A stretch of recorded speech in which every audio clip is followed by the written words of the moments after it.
I'm going to answer that in an odd way. I'm going to say some things you shouldn't do before I say what you should do. Don't think it's about writing a policy. That's a waste of time, because it'll be out of date in about 5 minutes.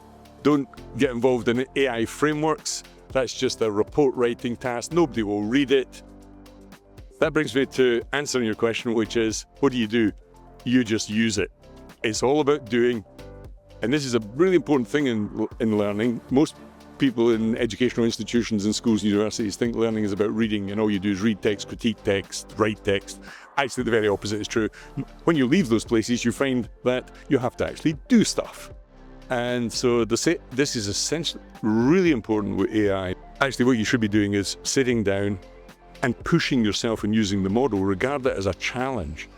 Every time you're stuck on something, it doesn't matter what it is, doing your accounts, doing your taxes, writing a complaint letter, blah, blah, blah, just get onto the thing and try it.